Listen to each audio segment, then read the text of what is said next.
नमस्कार, मैं हूं आपके साथ सुमित अवस्थी और आप देख रहे हैं अपना फेवरेट डिबेट शो हम तो पूछेंगे। आज बाबा साहब भीमराव अंबेडकर की 125वीं जयंती है।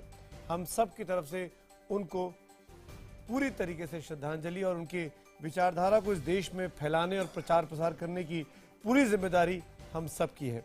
इसी मौके पर, इसी वक्त पर आज बहुत ही मुफीद है कि हम ये बात करें, क्या बाबा साहब अंबेडकर की विचारधारा को, उनके सामाजिक समरसता के फॉर्मूले को देश भर में फैलाने में, प्रचार प्रसार करने में क्या हम कामयाब हुए हैं, या सिर्फ बीते 70 सालों में हमने उनके नाम पर वोट बैंक की राजनीति की है। चाहे कोई भी पार्टी क्यों ना हो, आजकल भारतीय जनता पार्टी सत्ता में है, पहले कांग्रेस सत्ता में थी। जो पार्टी आती है वो भी बाबा साहब भीमराव अंबेडकर को एक वोट बैंक की तरह क्या इस्तेमाल करती आई है। क्या दलितों का, जिनके लिए बाबा साहब भीमराव अंबेडकर ने सालों साल काम किया, इस देश में उद्धार हो चुका है, भला हो चुका है, विकास हो चुका है, तमाम दलितों की प्रगति हो चुकी है। ये तमाम ऐसे मुद्दे हैं जिस पर देशवासियों को आज सोचना जरूर चाहिए। बाबा साहब की आज की जन्मस्थली पर आज महू में प्रधानमंत्री मोदी पहुंचे, वहां पर श्रद्धा सुमन अर्पित किए गए। अमित शाह ने कहा, बीजेपी अध्यक्ष ने, कि मोदी साहब ही अंबेडकर के सपने को पूरा कर सकते हैं। कांग्रेस अपने हिस्से की श्रद्धांजलि नागपुर में 2 दिन पहले ही दे आई है, जहां पर दीक्षा ली थी भीमराव अंबेडकर साहब ने। सवाल ये कि यह सिर्फ लड़ाई कांग्रेस और बीजेपी की नहीं है। दलित वोट बैंक के लिए, दलित वोट के नाम पर, दलित पार्टियों के नाम पर देश में कई सारी राजनीतिक पार्टियां भी अपने अपने हिस्से की राजनीति करती आ रही हैं। बहुजन समाज पार्टी हो गई, लोक जनशक्ति पार्टी हो गई, आरपीआई हो गई, बहुत सी ऐसी पार्टियां हैं जो महाराष्ट्र से लेकर उत्तर प्रदेश तक और पंजाब से लेकर बिहार तक दलित वोट बैंक के नाम पर, दलितों के नाम पर राजनीति करती हैं। सवाल ये उठता है, सिर्फ राजनीति होगी या दलितों का भला भी होगा? और अब तो एक नया कॉम्बिनेशन सुनने को मिल रहा है, क्योंकि उत्तर प्रदेश में चुनाव सर पर है, तो जय भीम और जय मीम यानी दलित और मुस्लिम वोट बैंक को एक साथ कर कर बीजेपी के रथ को रोकना है। तमाम राजनीतिक पार्टियां क्या इस पर कामयाब होंगी? इसी पर करेंगे बड़ी बहस। हमारे साथ कुछ खास मेहमान होंगे, लेकिन सबसे पहले ये रिपोर्ट देखते हैं कि कैसे तमाम राजनीतिक पार्टियां मेरे अंबेडकर और सिर्फ मेरे अंबेडकर की लड़ाई लड़ रही हैं। हम तो पूछेंगे में अगले 1 घंटे बड़ी बहस, सत्ता का अंबेडकर समीकरण। एक ऐसा व्यक्ति जिसकी मां बचपन में अड़ोस पड़ोस के घरों में बर्तन साफ करती हो, पानी भरती हो, उस बेटा आज प्रधानमंत्री बन पाया, उसकी क्रेडिट अगर किसी को जाती है तो बाबा साहब अंबेडकर को जाती है, इस संविधान को जाती है। जय भीम, जय भीम, जय भीम। पूरी शासन व्यवस्था कांग्रेस के हाथ में थी, मगर बाबा साहब की स्मृतियां जिस स्थानों के साथ संजो कर रखी गई थी, उस स्थानों का उद्धार करने का काम कभी कांग्रेस ने नहीं किया। मगर जब जब भारतीय जनता पार्टी की सत्ता आई, भारतीय जनता पार्टी ने बाबा साहब से जुड़े हुए स्थानों का उद्धार करने का काम किया। बाबा साहेब भीमराव अंबेडकर, भारतीय संविधान के निर्माता। पीएम मोदी अंबेडकर की जन्मस्थली महू में तो अमित शाह हरिद्वार में उनके कदमों पर चलने के कस्मे वादे खा रहे थे। वैसे ये दावा फिलहाल हर दल कर रहा है। हर दल ये बताने की कोशिश कर रहा है कि असल में वही अंबेडकर की विरासत का असली वारिस है। कांग्रेस 2 दिन पहले ही नागपुर में जाकर अंबेडकर के लिए रैली कर चुकी है, जहां सोनिया गांधी ने अंबेडकर को अपना बताने में कोई कोर कसर नहीं छोड़ी, तो उधर बीएसपी इन दोनों पार्टियों को दलित वोट बैंक का लालची बता रही है। अब पूरे देश में कांग्रेस पार्टी व बीजेपी एंड कंपनी के लोग तो इनकी जयंती मनाने को लेकर जो हर वर्ष किस्म किस्म की नाटकबाजी करते हैं, वोट लेने के लिए ही अपने अपने राजनीतिक स्वार्थ में ये लोग कर रहे हैं। इस सियासी अंबेडकर जयंती के बीच हैदराबाद में रोहित वेमुला की मां और भाई ने अपना धर्म परिवर्तन कर लिया। उन्होंने हिंदू धर्म छोड़कर बौद्ध धर्म अपना लिया। He told me about the caste discrimination in the university, what's going on in the university and all. That time we thought that he said that we the family should follow Buddhism, which is doesn't have a caste bias and caste discrimination. Ambedkar के ही एक कार्यक्रम में पुणे गए कन्हैया कुमार पर बजरंग दल के कार्यकर्ताओं ने पत्थर फेंके, उसकी सभा में हंगामा किया, जूते उछाले। बाबरी मस्जिद का कांड हुआ, बाबर का बदला जब जुम्मन मियां से लोग लेने लगे, तब मुझे एक बात याद आई कि ऐसा क्यों हो रहा है, ये रथ यात्रा क्यों निकल रही है, गरीबी को खत्म करने वाली कोई यात्रा क्यों नहीं निकलती। बीजेपी को अंबेडकर अपना बनाने की पुरजोर कोशिश तो कर रही है, लेकिन कई पार्टियां बेमुला के बहाने दलितों को लुभाने और बीजेपी के खिलाफ मुसलमान दलित का समीकरण बनाने की जुगत में लगी हैं। एमआईएम के मुखिया असदुद्दीन ओवैसी तो जय भीम जय मीम का नारा भी दे चुके हैं, तो लेफ्ट अपने लाल को दलितों के नीले रंग में मिलाने की मुहिम चला रही है। अंबेडकर के सहारे सत्ता तक जाने की इस मुहिम के बीच हम तो पूछेंगे, क्या दलित मुसलमान समीकरण बीजेपी के लिए नया सिरदर्द बन सकता है? हमारे सवाल को एक बार फिर ध्यान से सुनिए, क्योंकि आपके एसएमएस का मुझे इंतजार है कि क्या दलित मुसलमान समीकरण भारतीय जनता पार्टी यानी बीजेपी के लिए नया सरदर्द बन सकता है? अगर आपको लगता है हाँ तो HTP स्पेस देकर Y लिखिए, और अगर नहीं तो HTP स्पेस देकर N लिखिए और अपनी राय हमको 51818 पर एसएमएस करें। #HTP और #दलित मुसलमान समीकरण के जरिए आप अपनी राय ट्विटर पर भी हमारे साथ शेयर कर सकते हैं। IBN खबर के फेसबुक पेज पर भी हमको आपके सुझावों का इंतजार रहेगा। मेहमानों का परिचय कराता हूं जो इस डिबेट में मेरे साथ जुड़ रहे हैं। उसमें भारतीय जनता पार्टी की तरफ से पार्टी के प्रवक्ता डॉक्टर संबित पात्रा, कांग्रेस की तरफ से पार्टी के वरिष्ठ नेता PL पुनिया साहब, CPI की तरफ से पार्टी के युवा नेता अमीक जामई और साथ साथ all India Muslim personal law board के संस्थापक सदस्य कमाल फारूकी साहब हमारे साथ हैं। साथ में संघ मामलों के जानकार अवनिजेश अवस्थी जी हैं और दलित चिंतक के तौर पर प्रोफेसर देवराज सिंह मेरे साथ स्टूडियो में, जो कि इंडियन पॉलिसी फाउंडेशन के लिए काम करते हैं। 30-30 सेकंड का शुरुआती वक्त अपनी अपनी बात कहने के लिए, फिर मैं डिबेट को ओपन करूंगा।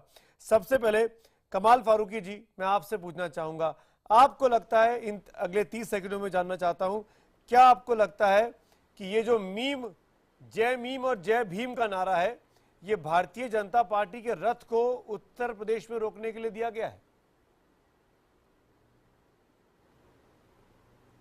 देखिए, बड़ी बदकिस्मती की बात है कि आप खुद ही अभी ये बात डिस्कस कर रहे थे कि हर पॉलिटिकल पार्टी ने अंबेडकर साहब को और उनके मानने वालों को पॉलिटिकल टूल के ऊपर तो इस्तेमाल किया है, लेकिन उनके लिए कोई काम नहीं किया है। वही मसला अब भी है।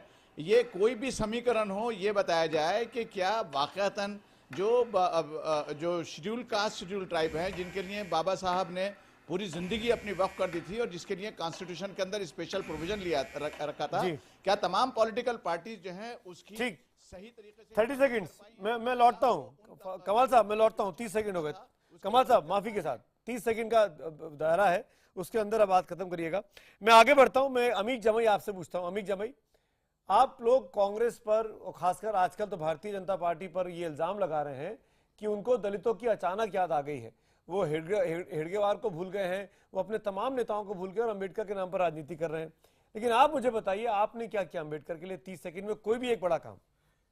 देखिए, अंबेडकर साहब का फोटो लेके घूमना एक अलग बात है, लेकिन अंबेडकर साहब की जो विचारधारा थी, अंबेडकर साहब की जो सोच थी, अंबेडकर साहब ने वो सारी चीज़ें हमारे एक संविधान के रूप में हमारे देश की भी दुनिया के सामने रख दी थी।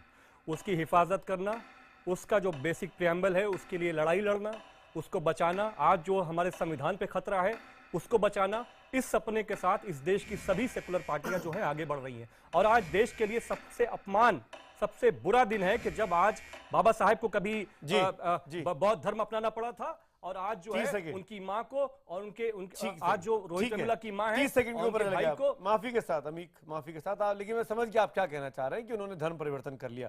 छोटे में बात कहेंगे तो जल्दी पहुंच जाएगा, सबकी बारी जल्दी जल्दी आएगी। अब रिजेश जी, इशारा जो संविधान को कथित तौर पर खतरा है आज की तारीख में, जो अमीक जमई की बात को अगर मैं मानूं तो वो इशारा संघ की तरफ, भारतीय जनता पार्टी की तरफ कर रहे हैं। जवाब दीजिए 30 सेकंड में। संघ के जानकार के रूप में मैं आपको साफ बता दूं कि संघ किसी भी तरह से जाति व्यवस्था में विश्वास करता ही नहीं है। 1930 के दशक में संघ के शिविर में बाबा साहब अम्बेडकर जब गए थे तब उन्होंने कहा था कि मैं इस समय भारत में कोई ऐसा संगठन भी है जहां पर जाति का इस तरीके से पूरी तरह से उपेक्षित किया गया है, जाति विहीन समाज की संकल्पना का संघ का जो स्वप्न है उसकी उन्होंने प्रशंसा की थी। इसलिए बाबा साहब अम्बेडकर हमारे लिए राजनीतिक इस्तेमाल, संघ राजनीति करता नहीं है, इसलिए उनके लिए इस्तेमाल की जरूरत ही नहीं है हमारे लिए। तो बहुत बढ़िया। 30 सेकंड में पीएल पुनिया साहब, इस बात को आप मानेंगे संघ के जानकार के तौर पर जो कहा अवनीश जी ने कि संघ अंबेडकर साहब के नाम पर या दलित वोट बैंक के नाम पर राजनीति नहीं करता है क्योंकि वो राजनीतिक संगठन नहीं है।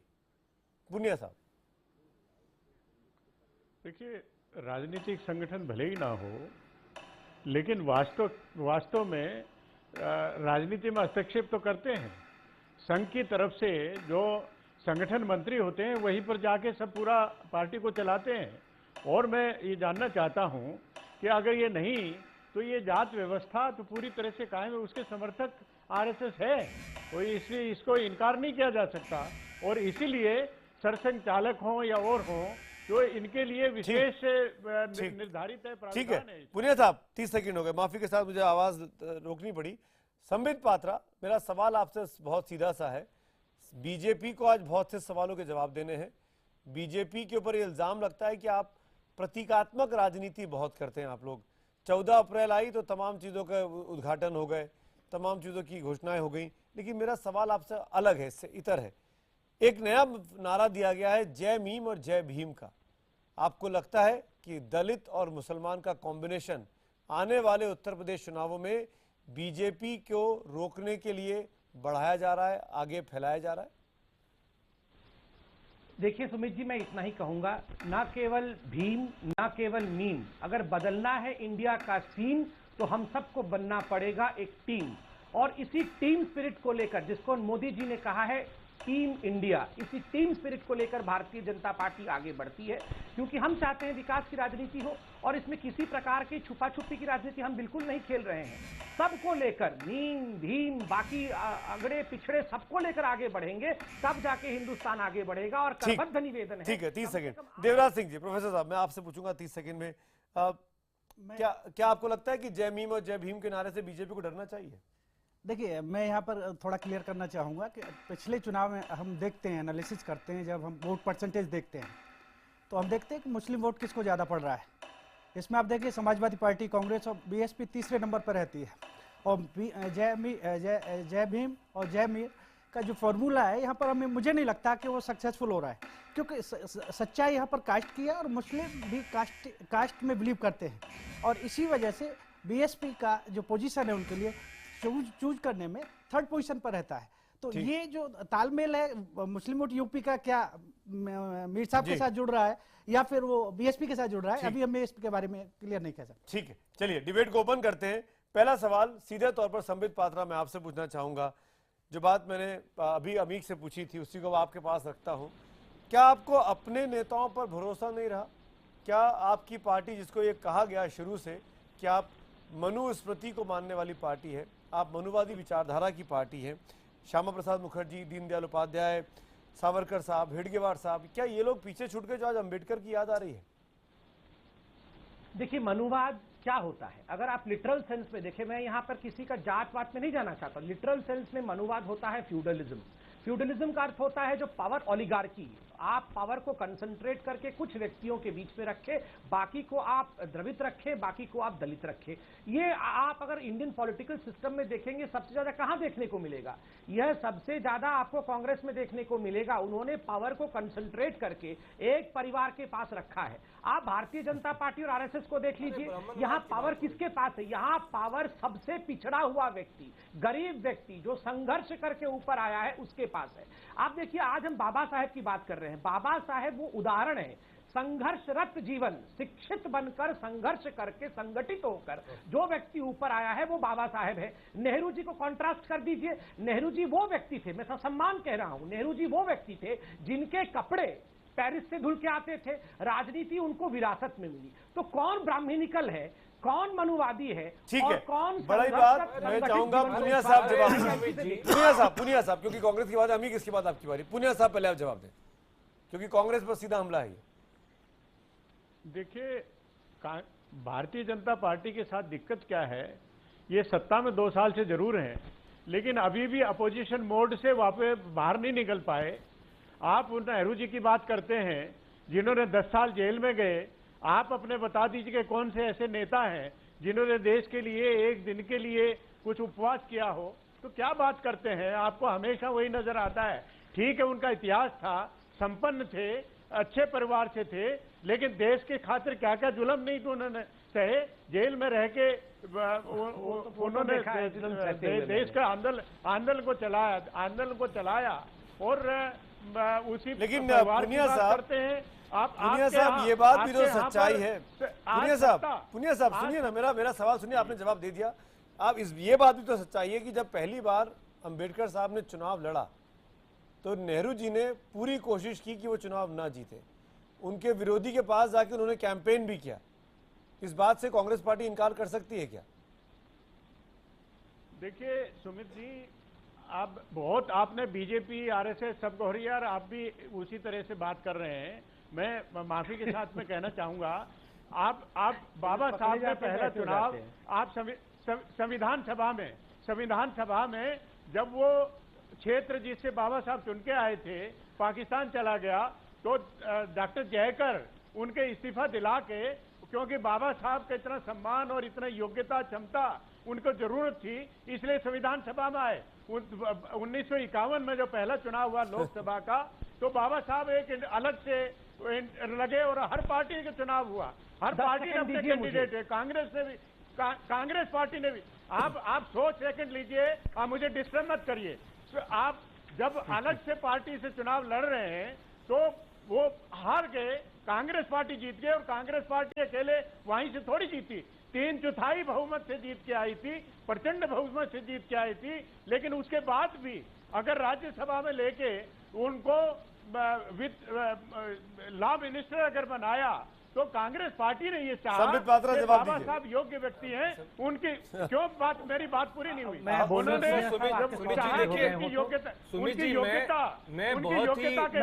योग्यता के इस्तेमाल होना चाहिए। मैं बहुत ही अदब से मैं बात कहना चाहता हूँ। बाबा जी प्लीज मैं जवाब दे दूं, उस पर आप कह लीजिएगा। पुनिया जी एक सेकंड, तथ्यों पे मेरी बात पूरी नहीं हुई, मेरी बात पूरी नहीं हुई, मेरी बात पूरी नहीं हुई। मैं ये गुजारिश करूंगा पुनिया जी, ये किसी तरह भी सही नहीं है। पुनिया जी किसी तरह से मेरी बात सुनिए ना। पुनिया जी बात पूरी होने नहीं देते। सुनिए पुनिया जी, बात को छोटे में पूरा करिए क्योंकि और भी पैनलिस्ट है मेरे पास, मैं आपको रोक नहीं रहा हूँ। इसका मतलब ये नहीं कि आप लगातार 5 मिनट बोलते रहेंगे। बात पूरी नहीं आप, लेकिन ये नहीं हो सकता ना कि लगातार आप ही बोलेंगे। 5 पैनलिस्ट और भी हैं तो प्लीज बुलाया करिए। अरे आप नाराज मत होइए पुनिया जी, आप नाराज क्यों हो रहे हैं? आपको मैंने पूरा मौका दिया ना। नाराज की बात अगर मैं बीजेपी से सवाल करूं कि आप हेडगेवार को भूल के अंबेडकर को याद कर रहे हैं तो आप हंसते हैं। मैं कांग्रेस से सवाल करूं कि अंबेडकर साहब को हराने के लिए आपने नेहरू जी को मैदान में उतारा तो आपको दिक्कत होती है, आप मुझ पे सवाल कर देते हैं। मेरा काम तो पूछना है, हम तो पूछेंगे। पुनिया साहब आप कहाँ जाएंगे छूट के? आप यहाँ छूटेंगे तो कहीं और पकड़ लूंगा मैं आपको। हम तो पूछेंगे आपके पास आके। सुमित जी हम भी पूछना चाहते हैं यार। उत्तर दे दूं, हम पूछना ये चाहते हैं कि आज जब सुमित जी रुक जाइए ना, आप तो सरकार में, आपको तो बोलना ही बोलना। सुमित जी ने मुझे उत्तर देने, अरे हम लोग अपोजिशन में गरीब गुरबा लोग हैं। सुमित जी मैं आज आपके माध्यम से संबित जी आप जवाब दीजिएगा। संबित जी आप जवाब दीजिएगा। अमीक को बोला देता हूँ। मैं आज ये उम्मीद रखता था कि जब हमारे वजीर आजम जहां पर मऊ में जाके जो उन्होंने इतना बड़ा खुतबा देश और दुनिया के नाम पेश किया है, उस वक्त वो जिस तरह से बाबा साहेब अंबेडकर को ये मनुवाद ब्राह्मणवाद को छोड़कर बौद्ध धर्म अपनाना पड़ा था 10 लाख लोगों के साथ, आज हमारे वजीर आजम कहते कि भाई आज देश में रोहित वेमुला की मां, उसका भाई, इतने दशकों के बाद भी संविधान का जो निर्माता है उसके मानने वाले लोगों को आज धर्म छोड़ना पड़ रहा है। आज देश दुनिया में भारत का जो सर है वो झुक गया है संबित जी। और हम उम्मीद करते थे कि वो अप्पा राव और जो एचआरडी में जो लोग जिम्मेदार हैं, हमारे वजीर आजम उनको जेल भेजते और हम कहते कि हाँ ये जयंती का ये जो आज जवाब है हमारे वजीर आजम ने दिया, सुमित ठीक है, हैरत की बात है। फोटो लेके घूमना, फोटो लेके घूमना और उनके विचार को अपनाना। अमीक चिल्लाने से बात नहीं चलेगी। बाबा साहब ने, मैं बताता हूँ, सच्चाई मैं बताता हूँ। मनुवाद, ब्राह्मणवाद क्यों छोड़ा बाबा साहब ने? संबित जी एक मिनट, अवनीश जी बोल रहे हैं। बताइए आज संबित जी आपके पास मैं 10 सेकंड दूंगा, उसके बाद संबित एक सेकंड। अच्छा बताइए। अमीक आप चिल्ला चुके, अब जब मैं बोलूंगा तो आप बीच में मत बोलिएगा, आप बीच में मत बोलिएगा। ब्राह्मणवाद क्यों छोड़ा, इसका जवाब दीजिए। मैं आपकी हर बात का जवाब दूंगा। पहले बात तो मुझे ये बताइए कि सबसे ज्यादा श्रीपाद डांगे ने अंबेडकर को अरे आप हमारे सवाल पे आइए, उसमें अरे कम्युनिस्ट पार्टी की बात कर रहा हूं मैं। यस, उसी सवाल पूछेंगे जिसके बारे में क्या पूछा कि वजीर आजम को आज क्या बोलना चाहिए था। अरे आप सुनिए तो मेरी बात, अब सुनिए मेरी बात, अब सुनिए मेरी बात, अब फिर बीच में बोलेंगे। धीरे अमीक सर, चिल्लाने से आपके पास जवाब नहीं है। एक चिल्लाने से आपके तर्क नहीं आते, चिल्लाता हुआ जवाब दीजिए इस पे। मैं जवाब दे रहा हूँ, मैं आपका ही जवाब दे रहा हूँ। अमीक सुनिए, जिस रोहित वेमुला की बात कर रहे हैं उसने कहा कि कम्युनिस्ट पार्टी सबसे बड़ी ब्राह्मण, उसी ने लिखा है कि कम्युनिस्ट पार्टी सबसे बड़ी ब्राह्मणवादी पार्टी है। इस बात का जवाब दीजिए आप। उसने लिखा अपने फेसबुक पे कि सबसे ज्यादा ब्राह्मणवादी पार्टी, मनुवादी पार्टी जहां पर जाति है वो कम्युनिस्ट पार्टी है। अमीक, जिस कम्युनिस्ट पार्टी के आप सदस्य हैं उसमें बाबा साहब अंबेडकर साहब ने मार्क्स के बारे में क्या लिखा है, अगर आपने ना पढ़ा हो तो जाकर के पढ़ लीजिएगा।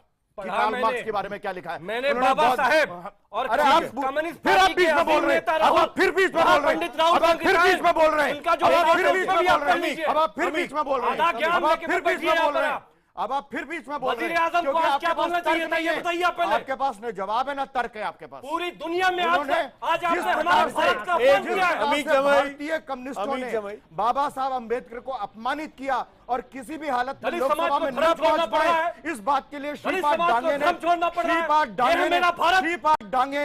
श्रीपाद डांगे ने बंबई जाकर कहा किसी भी प्रकार से बाबा साहब अंबेडकर लोकसभा में नहीं पहुंचने चाहिए। ये 1952 की बात है। कम्युनिस्ट पार्टी को जवाब देना चाहिए। आज अंबेडकर की फोटो लेकर आप रैली, मैं आगे बढ़ता हूँ। फोटो लेके आप संविधान लेके टहल रहे हैं। जिस संविधान का आपसे कोई ताल्लुक नहीं है। संविधान के आधार पर आप तो संविधान, आप तो भारत के टुकड़े होने की बात करते हैं, आप तो भारत के टुकड़े करने की बात करते हैं, आप तो भारत के टुकड़े करने की बात करते हैं, आप संविधान की बात कर रहे हैं। एक मिनट, मेरे पास कमाल फारूकी भारत के टुकड़े होंगे एक मिनट, ये नारे लगाते हैं आप, एक मिनट, और उसके बाद भारतीय संविधान की बात करते हैं। अवनीश पढ़िए अम्बेडकर कमाल फारूकी हिंदू धर्म छोड़ा था, उन्होंने कहा था और उन्होंने ये भी कहा था। छोड़िए आप भी। नहीं अमित जमाई, मैं आपका ऑडियो नहीं जाने दूंगा। अगर आप इसी तरीके से डिस्टर्ब करेंगे तो सबकी बात आने दीजिए और अपनी अपनी बात तरीके से कहिए ना, ऐसे एग्रेसिव होने से और दूसरों की बातों में व्यवधान पैदा करने से ये बात तो साबित नहीं होती कि आपकी बात प्रूव हो गई। मुझे पहले मालूम था कि बीच में बोलेंगे। अच्छा ठीक है, कमाल फारूकी प्लीज, कमाल फारूकी। अच्छा अमीक प्लीज, मैं हाथ जोड़ के रिक्वेस्ट कर रहा हूं आप दोनों से। कमाल सर, मैं आपसे पूछना चाहूंगा, बहुत सिंपल सी बात है। जो बात अभी आप सुन रहे हैं, एक दूसरे पर इल्जाम लग रहा है, बीजेपी कांग्रेस पर, कांग्रेस बीजेपी पर, लेफ्ट बीजेपी पर, बीजेपी लेफ्ट पर। ये क्या है, ये क्यों है और ये कैसे दूर होगा? देखिए ये सब साइड ट्रैक करने वाली बात है। बाबा साहब ने जो ऑपरेस क्लासेस के लिए जो रोड मैप बनाया था वो इनमें से कोई पूरा नहीं कर रहा है और उनकी अवस्था विचारों की अभी तक तब्दील नहीं हुई है। अदरवाइज मुझको सिर्फ इतना बतला दिया जाए कि ये 70 साल के बाद भी है, आज भी टॉप पोजीशंस के ऊपर जितनी भी ब्यूरोक्रेसी है उसमें टॉप पोजीशन में कितने शेड्यूल कास्ट के लोग पहुंचे हैं, चीफ सेक्रेटरी कितने बन पाए हैं। राजस्थान की मिसाल अभी आपके सामने है, यही इन लोगों की हुकूमत है जो बहुत इस वक्त बाबा साहब अंबेडकर के बड़े जबरदस्त हमदर्द बन रहे हैं। एक चीफ सेक्रेटरी बनने वाला था, उसको बनने नहीं दिया और एक दूसरी अपर कास्ट के आदमी को 3 महीने की एक्सटेंशन देकर ताकि वहां कभी बन ही नहीं पाए। और ये सिर्फ राजस्थान का मामला नहीं है, उन्होंने बाबा साहब अंबेडकर ने जो 341 के अंदर जो रिजर्वेशन रखी थी वो इस व्यवस्था से रखी थी कि ताकि ये उससे जो मनुवादी जो पूरे मनुस्क्रिप्ट है उससे निकलकर बाहर आए और एक आम इंसान की तरह रह सकें। लेकिन सब पार्टीज ने मिलने के बाद उनके साथ में ज्यादती करी और बाबा साहब का जो उसूल था उसके खिलाफ बात करी और उसके अंदर प्रोविजन ये लगा दी कि ज्यादा जिम्मेदार किसको मानते हैं मिलेगा जो हिंदू मजहब को मानते हो। ये एक उनके साथ में इतनी बड़ी ज्यादती की गई है, जिस वह अवस्था से निकाल के उनको बाहर लेकर आना चाह रहे थे, उसके अंदर फिर दोबारा गिरफ्तार कर दिया उनको, और उसके अंदर सब जिम्मेदार ठीक है संबित जी, हमारे यहाँ ये कहना है कि जो कमजोर लोग हैं उनके साथ में काम क्यों नहीं हो पा रहा है, बिल्कुल वो क्यों नहीं आगे पहुंच पा रहे हैं। और जो हमारा दलित तबका है ये ऊपर टॉप पोजीशन पे क्यों नहीं पहुंच पा रहा है। ये सारी पॉलिटिकल पार्टी जवाब दें, चाहे वो उसमें कम्युनिस्ट हो, कांग्रेस हो, बीजेपी हो। कमाल फारूकी साहब की बात में एक लाइन जोड़ते हुए मैं सवाल को प्रोफेसर देवराज सिंह के सामने रखना चाहूंगा। मेरे पास एक रिपोर्ट है national confederation of Dalit organisations की, नैकडोर की, जिसके मुताबिक आज भी 64% दलितों को मंदिरों में घुसने से रोका जाता है। 50% गांवों में दलित अंतिम संस्कार के स्थल पर नहीं जा सकते हैं। 70% गांवों में दलित और गैर दलित एक साथ बैठकर खाना नहीं खा सकते हैं। ये आजादी के 70 साल बाद। और 73% गांवों में दलित गैर दलितों के घर में नहीं जा सकते। प्रोफेसर देवराज सिंह, ये इस देश के दलितों की स्थिति है, कौन जिम्मेदार है प्रोफेसर साहब इसके लिए? देखिए पहले तो मैं किसी एक को जिम्मेदार ठहराएंगे आप? ये जो क्वेश्चन है, देखिए पहले मेरी बात सुन लीजिए।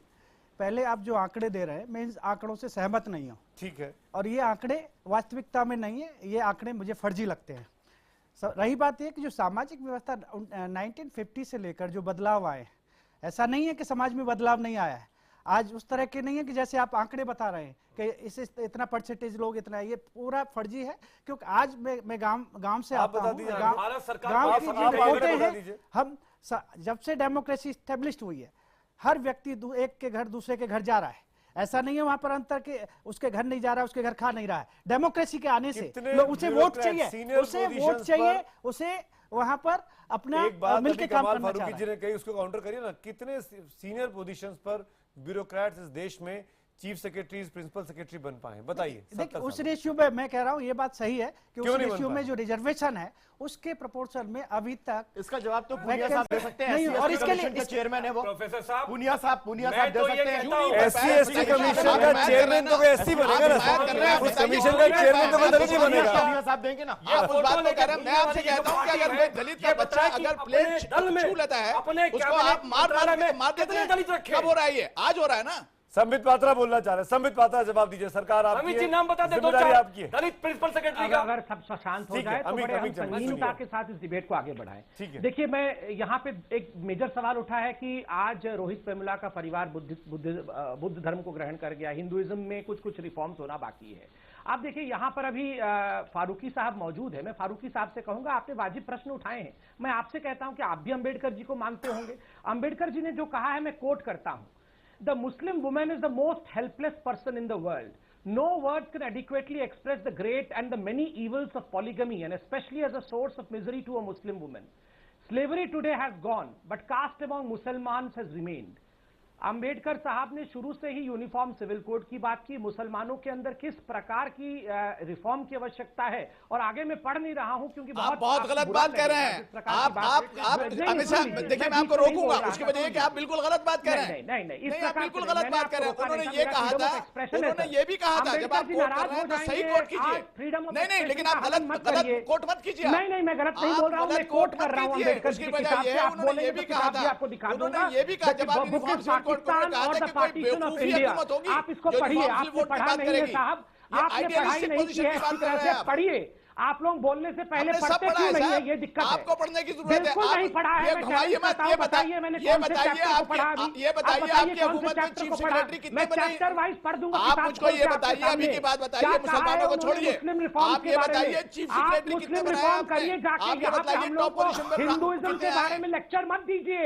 अरे छोड़िए, आप मुसलमानों की बात छोड़िए। मुसलमानों की बात छोड़िए। अंबेडकर जी क्या भक्त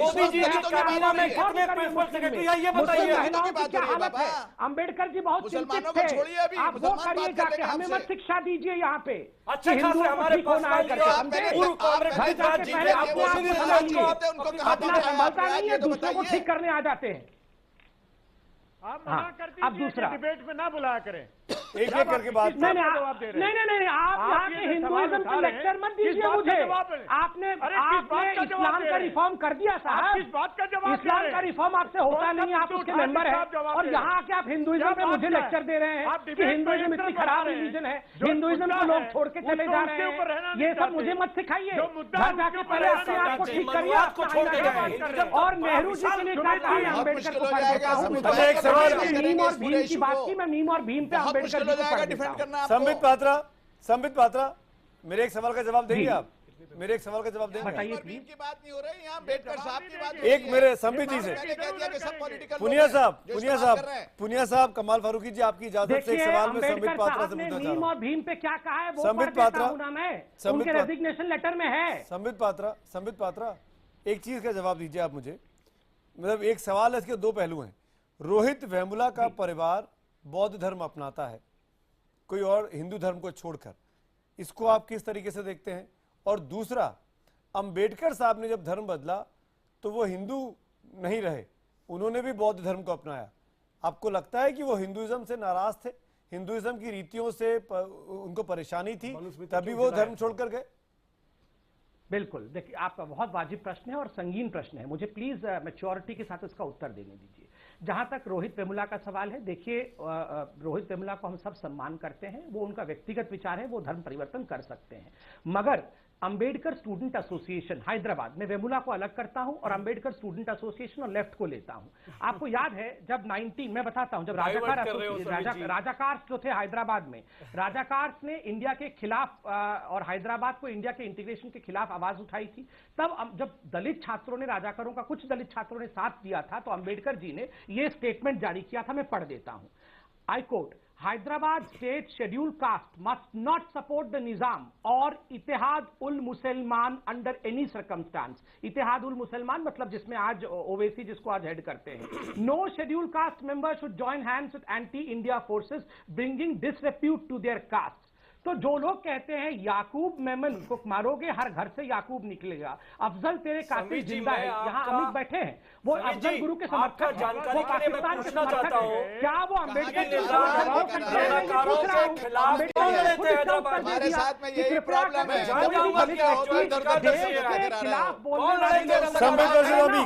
संबित वर्सेस अमीक के सवाल और संबित के जवाब।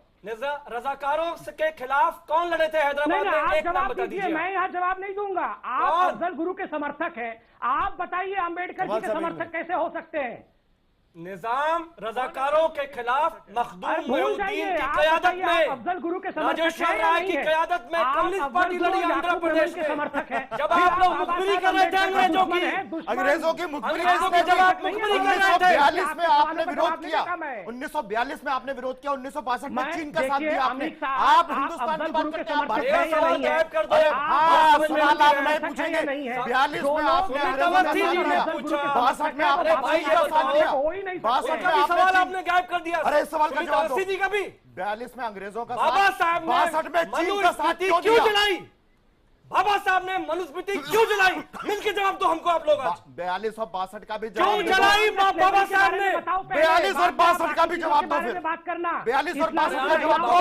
फोटो की बात चल रही है ना? आपने बात की, अरे फोटो की बात चल रही है ना? आपने कहा मुखबिरी करता था, फोटो की बात चल रही है। अंग्रेजों का समर्थन किया आपने, बाबा साहब की अंग्रेजों के खिलाफ लड़ाई को आपने हर संभव कोशिश की, कमजोर हो। कभी पटेल साहब को लेकर टहल रहे हो, कभी जो है गांधी जी को लेकर टहल रहे हो, भारतवर्ष के बाबा साहब को लेकर टहल रहे हो। हम अरे इनकी विचारधारा से आप लोगों का क्या मतलब है? मार्क्स और क्या है मतलब? हम रूस और चीन के पास नहीं जाते, ये सब भारतवर्ष के नेता हैं। बाबा साहब ने हमारे लिए रूस और चीन नहीं। अच्छा चलो बताओ ना हमको, आप रूस और चीन के पास जाते हैं। अमीक इसका जवाब क्या है? रूस और चीन के नेताओं को हम नहीं मानते हैं। हम रूस और चीन के पास नहीं जाते अपने नेताओं के लिए। ये इल्जाम बहुत लगता है अमीक आपकी पार्टी पर, लेनिन और मार्क्स की कम्युनिस्ट पार्टी ऑफ इंडिया है आप। लेनिन और मार्क्स आप इंडिया की कम्युनिस्ट पार्टी नहीं है। देखिए लेनिन और मार्क्स की तस्वीर नहीं लगाते हम। दरअसल ये हिटलर के लोग हैं। आप सुन लीजिए, अब मार्क्स और लेनिन की बात कीजिए ना। अरे हिटलर के साथ आप समझौता आप नहीं किया था। हिटलर के साथ समझौता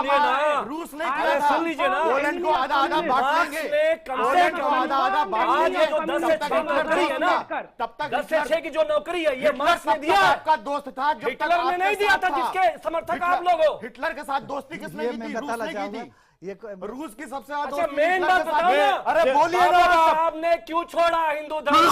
बाबा साहब ने मनुस्मृति क्यों जलाई? मिलकर जवाब दो हमको आप लोग। हाँ, आपने लेनिन का जवाब नहीं दिया, आपने मार्क्स का जवाब नहीं दिया, आपने हिटलर का जवाब नहीं दिया। बाबा साहब चर्चा का फिर बाबा साहब अम्बेडकर पर आ गए। बाबा साहब चर्चा का विषय है। हाँ, बाबा साहब अम्बेडकर ने, जवाब हाँ मैं देता हूँ, बता दो जवाब नहीं है। बाबा साहब अम्बेडकर ने कहा था, और पूछ लेते हैं। बाबा साहब अम्बेडकर ने कहा था कि मार्क्सवाद इस देश के लिए सबसे खतरनाक है, कम्युनिस्ट पार्टियां इस देश के लिए सबसे ज्यादा खतरनाक है। अच्छा, बाबा साहब ने अगर यही कहा था, आजादी के बाद दूसरी सबसे बड़ी पार्टी कम्युनिस्ट पार्टी कैसे बन गई भाई? इसलिए क्योंकि उन्होंने कैसे बन गई? हाँ, उन्होंने कहा था कांग्रेस पार्टी, बाबा साहब अम्बेडकर को लोकसभा में पहुंचने नहीं आप दोनों की बहस में प्रोफेसर देवराज सिंह के किसी भी हालत श्रीपाद डांगे ने बंबई में जाकर के कहा कि किसी प्रकार प्रोफेसर देवराज अम्बेडकर साहब को इस बारे में लोकसभा में पहुंचने नहीं देना है। प्रोफेसर देवराज सिंह इस बारे में जवाब दीजिए पहले। जी बोलिए प्रोफेसर साहब। देखिए 1942 में डॉक्टर अंबेडकर लेबर मिनिस्टर बने थे। हाँ। और जो अभी ये बात कर रहे थे, हाँ 1942 वाजपेयी के काउंसिल में जब बने थे तो लेबर मिनिस्टर थे, तब उन्होंने जो अभी ये जो टाइम बना रहे हैं कि 10 to 6 था, तो डॉक्टर अंबेडकर ने बहुत सारे कार्य किए हैं लेबर के लिए। और मैं यहाँ ये आपको बता दूं, कंपटीशन डॉक्टर अंबेडकर के जो विचार थे और कम्युनिस्ट पार्टी की जो आइडियोलॉजी थी, इन दोनों के बीच में कोई समझौता नहीं है। क्योंकि डॉक्टर अंबेडकर ने एक पार्टी बनाई थी, independent labour party, independent labour party जी। और इस पार्टी का जो बेस था वो लेबर और फार्मर्स ये था। और उसके बाद जो इनका जो इश्यू थे तो डॉक्टर अंबेडकर और सीपीआई इनके दोनों के इश्यू है। वो हिंदुइज्म से क्यों परेशान हुए? देखिए वो क्यों बहुत आप तो दलित चिंतक होना प्रोफेसर बताइए ना। देखिए मैं यहाँ पर एक चलो आप ही बता दो। मैं बता रहा हूँ ना, सुन लीजिए पहले।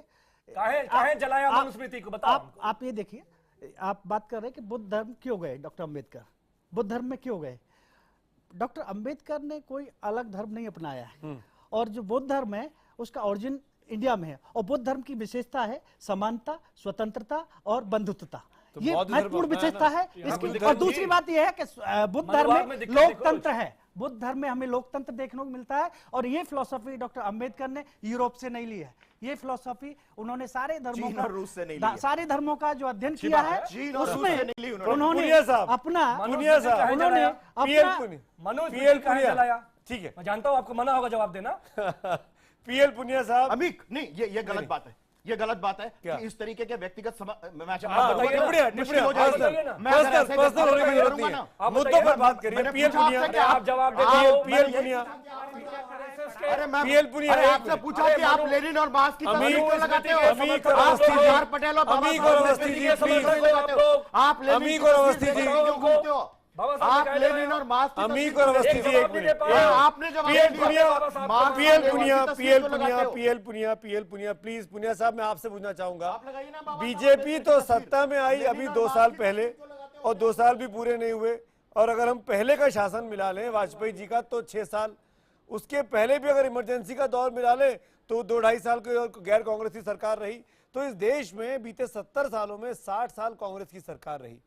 इन 60 सालों में भी आज तक दलितों की स्थिति में बदलाव क्यों नहीं दिखाई देता है?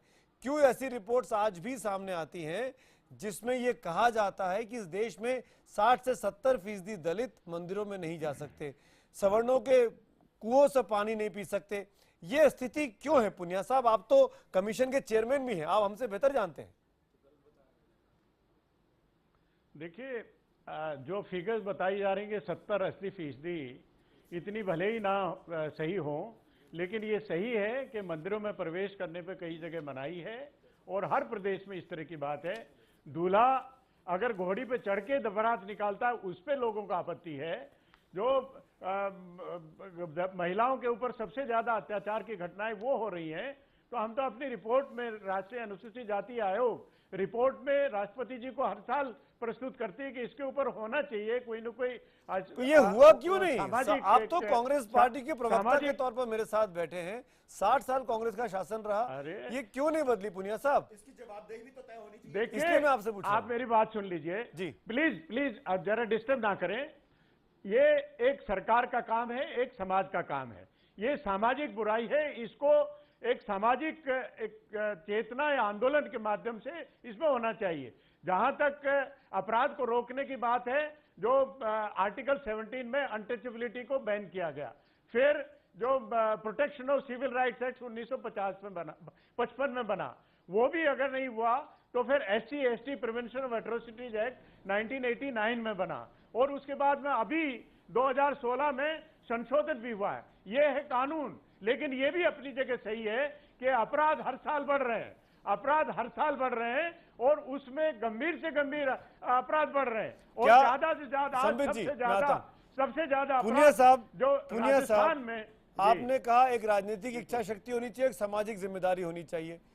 उस सामाजिक जिम्मेदारी के अंदर एक आंदोलन की भावना को जागृत करना, समाज को उद्वेलित करना, तैयार करना, ये किसका काम है, किनका काम है? सामाजिक नेताओं का या उन राजनेताओं का जो समाज को चलाने का दमखम रखते हैं, मादा रखते हैं, बड़ी बड़ी बातें करते हैं, चुनाव लड़ते हैं?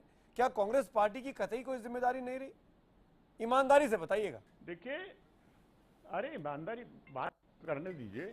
देखिए, इसमें पूरे समाज की जिम्मेवारी है, जिसमें राजनेता भी सम्मिलित हैं, जिसमें सरकार के भी सम्मिलित हैं, जो विपक्ष के भी सम्मिलित हैं। ये नहीं है कि सिर्फ विशेष वर्ग का है, उसी की जिम्मेवारी उसको करें, तो पूरा एक आंदोलन के रूप में चलना होगा। कौन कर रहे हैं? आपने थोड़ी सी ईमानदारी दिखाई, समाज के बीच के लोग नहीं, आपने थोड़ी सी ईमानदारी दिखाई, समाज के लोग तरह नहीं दिखाई। इसी समाज के लोग ही तो ये कर रहे हैं। वो समाज के लोग जो अत्याचार कर रहे हैं, जो रोक रहे हैं, दलितों को उत्पीड़न कर रहे हैं, उनकी जिम्मेवारी मैं आह्वान करना चाहूंगा कि वो छोड़े। बाबा साहब का नाम लेते हैं, हो गया हो तो मैं जवाब वही आंदोलन कर रहे हैं। ठीक है, वही आंदोलन करते, वही अत्याचार की बात करते हैं। जवाब दीजिए। और भारतीय जनता पार्टी, सुनिए सुमित जी, जो सवाल आज आपने हमसे पूछा, मुझे एक मिनट दे तो और एक मिनट क्या है ये सुमित जी? जो फिर ये बोलते हैं कि हमको क्यों बुलाते हैं, 10 मिनट से बोले जा रहे हैं, फिर बोलते हैं हमको क्यों बुलाते हैं। गजब है ये भी। आपको नहीं मालूम 1 मिनट क्या होता है? नहीं, 1 मिनट हमें नहीं मालूम है, बहुत बोल लिया आप, हमें सुन भी लीजिए। मैं आपसे नहीं बात कर रहा हूँ। जब हम बोलते हैं पुनिया जी और संबित जी और पुनिया जी प्लीज, अब मैं कंप्लीट कर रहा हूं। संबित जी जवाब देंगे, पुनिया जी फिर आपके पास आता हूं। संबित जी जवाब देंगे, संबित जी जवाब देंगे, संबित जी। हाँ, देखिए सुमित जी, बड़ा आश्चर्य का विषय है कि जो सवाल आपने पूछा कि दलितों का भला क्यों नहीं हुआ है, आप देखिए ये 9 पेज का रेजिग्नेशन लेटर है अंबेडकर जी का। अंबेडकर जी ने भी नेहरू जी से यही पूछा, और मैं पढ़ देता हूं कि क्या पूछा और खुद जवाब दिया कि क्यों नहीं डेवलपमेंट हुआ है। And yet why is no relief granted to the scheduled caste? Quote कर रहा हूं मैं। Compare the concern the government, Nehru government, shows over safeguarding the Muslims. The Prime Minister's whole time and attention is devoted for the protection of the Muslims. But what I want to know is, are the Muslims the only people who need protection? Are the scheduled caste, scheduled tribes not in need of protection? तो वही appeasement की policy, जिसके कारण जो meme और भीम का debate आज चल रहा है, वही अपीजमेंट की पॉलिटिक्स नेहरू जी ने आरंभ किया था। बाबा साहेब अंबेडकर ने शुरू से ही इसके कमाल फारूकी जी जवाब देना चाहते इसीलिए हैं। नेहरू जी ने कैबिनेट से निकाला, रेजिग्नेशन के लिए जवाब सुनिएगा। 1952 और 1954 पहले कमाल फारूकी, उनको हराया। फिर पुनिया जी आप, पहले कमाल फारूकी, फिर पुनिया जी आप। संबित जी आपकी बात का जवाब, कमाल फारूकी जी। अच्छा, देखिए 2 बातें हैं इसके अंदर। मैं इंतहाई अदब से बात करूंगा इसके अंदर, क्योंकि ये डिस्कशन जो है ना, ये सब पॉलिटिकल पार्टीज वाले लोग असल मुद्दे से हटने के बाद बाबा साहब की जो असल जो विचारधारा थी, जो कॉन्स्टिट्यूशन उन्होंने हमें प्रोवाइड किया, जिसके लिए हम सब शुक्रगुजार हैं कि उन्होंने कम से कम अनटचेबिलिटी, इक्वल अपॉर्चुनिटी। सुन तो लीजिए सर, जब मैं तो खामोश बैठा था, मैं तो सिर्फ ये सवाल पूछना चाहता हूं संपत भाई से कि पूछे, कांग्रेस वाले दौर को तो छोड़ दीजिए, कांग्रेस ने जो, आप ये बता दीजिए हमको कि आपके दौर के अंदर कितनी इंपॉर्टेंट पोजीशन के ऊपर जो चीफ सेक्रेटरी राजस्थान का आपने क्यों नहीं बनने दिया शेड्यूल कास्ट का? वो सिर्फ बेचारा 6 महीने के लिए बनने वाला था, आपने क्यों नहीं बनने दिया? वो तो आपकी हुकूमत थी। और ये जो हो रहा है, ये बाबा साहब के आधे नकल थे ऐसा तो नहीं था, पूरे असली ही पॉलिसी थे उनके। उन्होंने इस्लाम में रिफॉर्म के बारे में बात की। आप तो सीट पे बैठे हुए हैं, आप तो उस पोजीशन में बैठे हैं जहां आप बात का जवाब नहीं देंगे। क्यों नहीं रहे? आप बात का जवाब नहीं देंगे। आप बोलिए कि आप इस्लाम में महिलाओं के लिए आवाज उठाएंगे, घुस जाएंगे। आप इस बात का जवाब नहीं देंगे। इस बात का, अरे भाई छोड़ दीजिए। अरे कमाल जी, इस्लाम की बात नहीं कर रहे हैं, मुसलमानों की बात नहीं कर रहे हैं, हम दलित की बात कर रहे हैं। मैं आपसे सीरियसली पूछ रहा हूँ, आप बाबा साहब को मानते हैं? तो बाबा साहब ने इस्लाम में जो रिफॉर्म के बारे में बात की, आप ये बताइए, आपकी हुकूमत को 2 साल,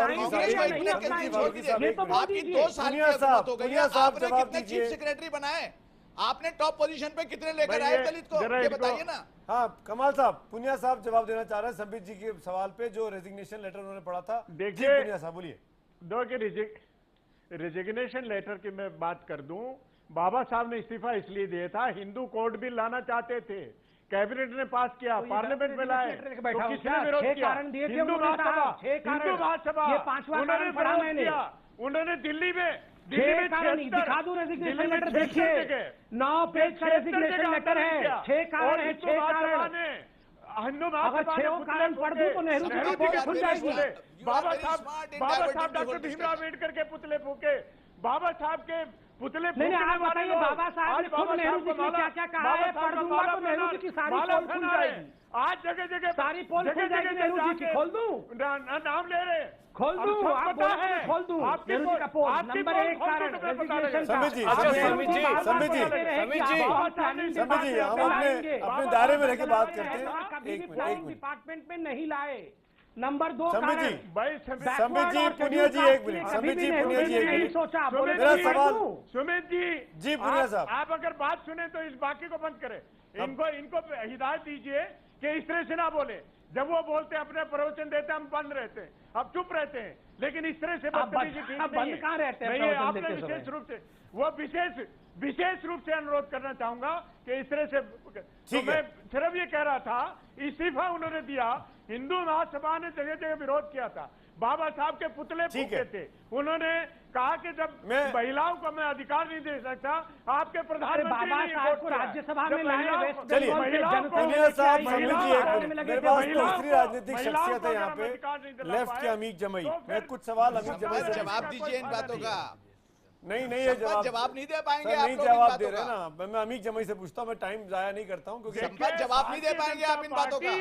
केवल और केवल दिखावे के लिए करती है। अमीक आपसे जमई, पूछना चाहूंगा, अमीक जमई, आप भी तो तब से सवाल पे सवाल पूछे जा रहे हैं कि मनुस्मृति क्यों जलाई, बाबा साहब ने क्यों छोड़ दिया हिंदू धर्म, जवाब ही नहीं दिया, क्यों बहुत हो गया। हाँ नहीं दे रहे, अब आप मेरे जो उनको उनकी मर्जी है, हम तो पूछते हैं, जवाब देना या नहीं देना आपकी मर्जी है। जैसे कि मैं आपसे पूछ रहा हूँ, जैसे कि अब मैं आपसे पूछ रहा हूँ अमीक जमई, आप भी तो मुद्दों की राजनीति नहीं करते हैं, आप भी तो धार्मिक और भावनाओं की राजनीति कर रहे हैं। आपकी पार्टी, आपकी विचारधारा से जुड़ी हुई पार्टियां क्यों मुस्लिम वोट बैंक की इतनी पैरोकार है? क्यों आप आरएसएस को टारगेट करते हैं हर चीज के लिए? क्यों आप विकास की बात नहीं करते हैं? बताइए। या आपने कितने लोगों को अपने राज्यों में, दलितों को ऊंचे स्थानों पर बिठा दिया, केरल में, पश्चिम बंगाल में? सबसे पहले तो हम आपको बता दे रहे हैं, जब स्वर्गीय इंद्रजीत गुप्ता जी केंद्रीय गृह मंत्री बने, पुनिया जी को भी पता होगा, जो है पहला प्रिंसिपल सेक्रेटरी, होम सेक्रेटरी में जो सबसे बड़ा पद पे बिठाया इंद्रजीत गुप्ता जी ने, वो एक दलित प्रिंसिपल सेक्रेटरी को बिठाया। समित जी मेरा जवाब दाएं बाएं कर गए, आपका भी दाएं बाएं, कि इनके मोदी जी के काबीने में कितने दलित प्रिंसिपल सेक्रेटरी या चीफ सेक्रेटरी? एक भी नहीं है। दूसरी बात कही आपने हमारी सरकारों के बारे में, केरला सरकार के बारे में पूरा देश जानता है। मोदी जी आज त्रिपुरा सरकार के क्या गुणगान गा रहे हैं भाई, ऐसा कोई प्रदेश नहीं है जो है। अभी हमारे कम्युनिस्ट पार्टी का बनाया हुआ है त्रिपुरा बना हुआ है, क्योंकि और दूसरा जो हमारी कम्युनिस्ट पार्टी के नेता थे, हमारी कम्युनिस्ट पार्टी के जो नेता थे, वो दलित, बैकवर्ड, फॉरवर्ड, वंचित, शोषित, मजदूर, कमजोर क्यों हुआ? अरे उनके लिए लड़ने वाले लोग थे। इंडिया के जवानों को खून देने की बात, वो उनके लिए, अधिकारों के लिए। मैं आपको एग्जाम्पल के लिए बता रहा हूँ। अमीक आप ऐसे बात कर रहे हैं, एग्जाम्पल के लिए बता रहा हूँ। जैसे अमीक पश्चिम बंगाल में और केरल में गरीबी दूर हो गई है। नहीं वहाँ विकास के तमाम पैमानों पर शिक्षा में, डेवलपमेंट में केरला नंबर 1 स्टेट है आज। Where there is left, nothing is left। और दूसरी बात ये है, और बाकी लोग, दूसरी बात ये है, पश्चिम बंगाल में जिस पे बाबा साहब ने हमला किया, जहाँ पे 30 साल सीपीएम की सरकार रही, आपकी लेफ्ट की सरकार रही, पश्चिम बंगाल की क्या स्थिति है बताइए। मैं आपको ये बताना चाहता हूँ, नंदीग्राम सिंगूर में वहां पर किसानों को गोलियों से भून दिया गया, किसानों को, मजदूरों को गोलियों से भून दिया गया। नंदीग्राम सिंगूर हुआ, दंगे फसाद पश्चिम करके बंगाल में गोलियां नहीं चलवाई जाती है गुजरात की तरह से। जहां पर जलियांवाला बाग से भी कमजोर, ज्यादा गरीब, ज्यादा बर्बर सब तरीके महफूज रहते से हैं। किसानों को लेकिन ये गोलियों के सामने भाजपा गोलियों से जिसने बूझ देश दिया को जला दिया गया। आज। ऐसा आजाद दलित समाज हिंदुस्तान में कभी फोटो नहीं लेके हुआ चलते हैं यार। जहां किसानों को इस कैसे तरीके जला दिया से देश को? जैसा नंदीग्राम और सिंगूर में हुआ पश्चिम बंगाल की वामपंथी सरकार ने किया। लेकिन इसका जवाब अमीक नहीं देंगे, बंगाल में लेकिन इसका अमीक दलित, जवाब नहीं देंगे। बैकवर्ड, मैं पहले बता रहा हूं, किसान, इसका मजदूर, कोई इसका उल्लेख तक नहीं राजभवन के ऊपर करेंगे, इसका उल्लेख तक नहीं करेंगे, बंगाल इसका में नाम जब तक हमने नहीं छोड़ा लेंगे। है। क्यों किसानों को गोलियों से बंगाल भून में दिया हमने गया? कब छोड़ा है? अमीक जवाब दो इस बात का कि नंदीग्राम और सिंगूर में किसानों को गोलियों से क्यों भून दिया गया? अविनाश जी, ऐसा तो जलियांवाला बाग में भी नहीं हुआ मैं था। ईमानदारी से ये बात आपको, मैं इस बात को एक्सेप्ट करना चाहता हूं। Last one जो minute, हुकूमतें last 1 minute। जो हुकूमतें काम नहीं कर सकती हैं, लोकतंत्र में जनता उनको हरा के सजा देती है। हमने उसको एक्सेप्ट किया, गलती थी हमारी। उसी का लेकिन दूसरा आप जो पहलू कर ये रहे है हैं, कि आप जो जो कर रहे उम्मीदें हैं, होती हैं, बिहार में आपको उसको बता दिया है, सरकार चुनी जाती है, उंगली उठाते हैं, बिहार में आपको बता दिया उठाते है। हैं। अमित शाह जी क्या, मोदी जी का जो गुरूर था बिहार में चकनाचूर हो गया। अब बात करें उत्तर प्रदेश की। मुसलमान उत्तर प्रदेश में आपके धुएं छोड़ा देगा। आइए उत्तर प्रदेश में आप। संबित पात्रा जवाब आइए फिर उत्तर प्रदेश की बात करिएगा। मैंने आपको उदाहरण दिया, अच्छा उदाहरण दे रहा हूँ। वीएस अच्युतानंदन जो कि चीफ मिनिस्टर रह चुके हैं, लेफ्ट ने उनको इसलिए डिमोट किया क्योंकि 1962 के वॉर में उन्होंने कहा था कि चलिए इंडियन जवान को खून दे दीजिए। बताइए यही नहीं, विजयन जो वहां के सेक्रेटरी थे करप्शन के केस में पकड़े गए और कम्युनिस्ट पार्टी ने उनको बचाया। विजयन जो वहां के जनरल सेक्रेटरी थे उनको बचाया, जो करप्शन के केस में पकड़े गए। मतलब अब बताइए इसका जवाब दीजिए, अमीक इसका जवाब दीजिए, अमीक इसका जवाब दीजिए। हमारे बंधक है, हाँ जवाब दीजिए। आपके नेता तो थे, कितने लेफ्ट के एमएलए एमपी जेल गए? कितने चीफ मिनिस्टर चल गए? अरे जानना आपकी सरकार में देखिए, आज के इस डिबेट को वाइंड अप करने का टाइम आ रहा है। अमीक जमाई, पीएल पुनिया, संबित पात्रा, कमाल फारूकी, अभिजेश अवस्थी जी और प्रोफेसर देवराज सिंह। प्रोफेसर साहब, मैं आपसे ज्यादा माफी मांगूंगा कि आपको ज्यादा वक्त नहीं दे पाया, लेकिन कुल मिलाकर इस डिबेट को मैं सबका शुक्रिया अदा करता हूं। और एक तस्वीर हमने रखने की कोशिश की कि इस देश में दलितों के नाम पर बीते 70 सालों में क्या होता रहा है। 3 पार्टी के नुमाइंदे थे और मैं चाहता था कि बीएसपी का नुमाइंदा इस डिबेट में जरूर आए, क्योंकि वो अपने आप को सबसे बड़ी पैरोकार मानती है। पर आज बीएसपी के नुमाइंदे इस डिबेट में नहीं थे। लेकिन कुल मिलाकर क्या परिस्थितियां रही, इस डिबेट कहां है और क्यों है? हमारा आज का सवाल था कि क्या दलित मुसलमान समीकरण बीजेपी के लिए नया सरदर्द बन सकता है? हजारों की संख्या में आपके एसएमएस मिले हैं। इसके मुताबिक 52% लोग हाँ कहते हैं कि हाँ, बीजेपी के लिए परेशानी खड़ी कर सकता है ये कॉम्बिनेशन, खासकर उत्तर प्रदेश के चुनावों में जो कि अगले साल होने हैं। 48% लोग ऐसा नहीं मानते हैं। यही सवाल हमने ट्विटर पर भी पूछा, उसके नतीजे भी आपके सामने हैं कि क्या दलित और मुसलमान का कॉम्बिनेशन बीजेपी के लिए परेशानी सबक खड़ी करेगा? 43% हाँ में जवाब देते हैं, 57% नहीं में जवाब देते हैं। इसी नोट पर आज हम तो पूछेंगे में इतना ही।